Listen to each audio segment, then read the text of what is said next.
한국에 KTX가 있다면 일본에는 신칸센이라는 고속열차가 있습니다. 1964년 도쿄올림픽을 앞두고 관광객 유치를 위해 개통했는데요. 하야이, 빠르다, 안전, 안전, 에네르기, 예전보다 적은 에너지를 사용한다 라는 것을 모토로 만들어졌습니다. 요금은 꽤 비싼 편인데요. 외국인 여행자의 경우에는 각 역의 미도리노구치라는 곳에서 판매하는 JR 패스를 이용하면 좀 더 저렴하게 이용할 수 있습니다. 이 패스는요, 일정 기간 동안 횟수, 구간, 거리에 관계없이 JR 열차와 버스를 무제한으로 쓸 수 있습니다. 일본 지하철은 우리나라와 달리 민영철도 회사들이 운영하고 있습니다. JR, 오다큐, 도쿄 메트로 등 여러 개의 철도 회사별로 노선이 나누어져 있는데요. 철도 회사가 다르면 환승도 불가능합니다. 노선은 매우 복잡하고 노선별로 전철을 골라 탈 수 있습니다. 전철명은 우리나라와는 다르게 이름에 무슨 선이라고 해서 운행됩니다.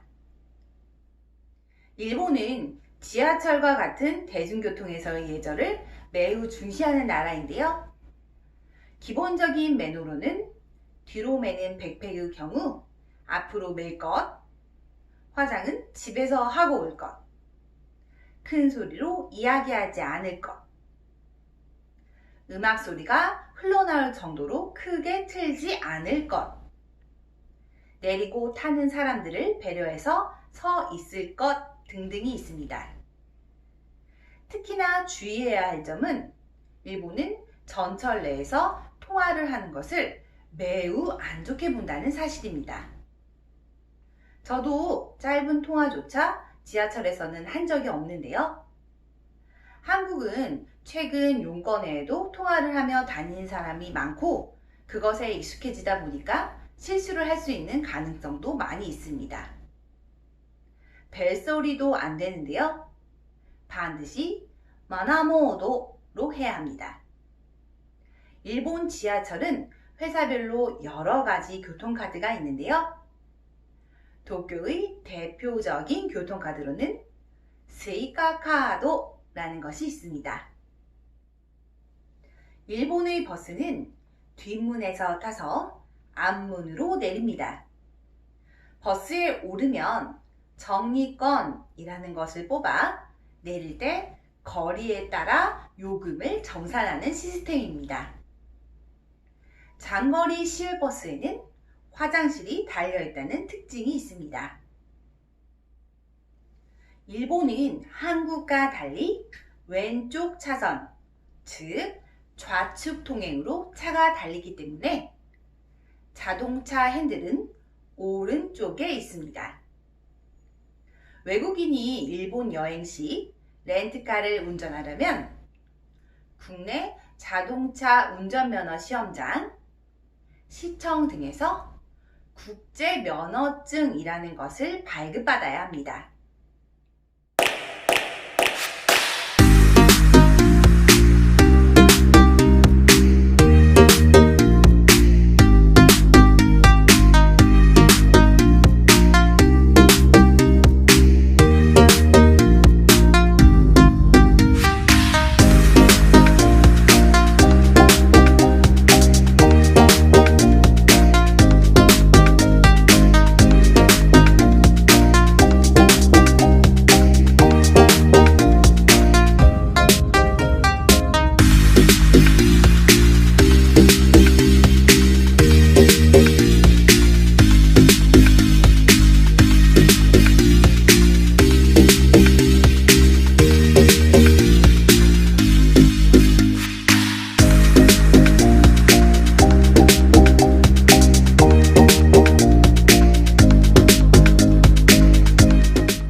일본의 택시 요금은 한국에 비해 상대적으로 비싸다고 느끼시는 분들이 많이 있는데요.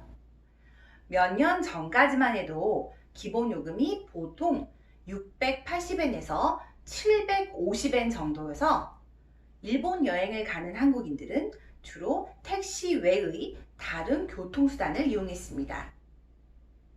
하지만 2017년 1월 말부터 2020년 도쿄 올림픽을 맞이하여 도쿄도 기준 택시의 기본 요금을 410엔 정도로 바꾸었습니다.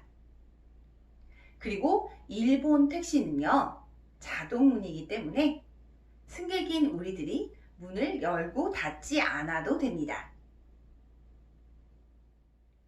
교통비가 비싼 일본은 가까운 거리를 자전거를 이용하는 것이 보편적입니다. 자전거를 보관하는 곳이 따로 있는데요. 추린조라고 합니다. 자전거에도 자전거 등록 번호 제도가 있어서 자전거에 도난 방지 스티커를 부착합니다. 이렇게 오늘은 주요 교통수단인 지하철과 택시, 전철, 버스 등의 이용 방법 및 매너를 소개해드렸습니다. 일본 여행을 다니면서 한국과 비슷하면서도 다른 문화와 예절을 많이 접하는데요. 일본의 경우 매너를 더 중시하는 면이 있어 한국에 있을 때보다 좀 더 신경 쓰고 조금만 더 주의한다면 불편함 없이 일본을 여행하실 수 있을 거예요. 그럼 다음 시간에도 재미있는 일본 문화로 만날게요. それじゃまたね! 좋아요, 구독!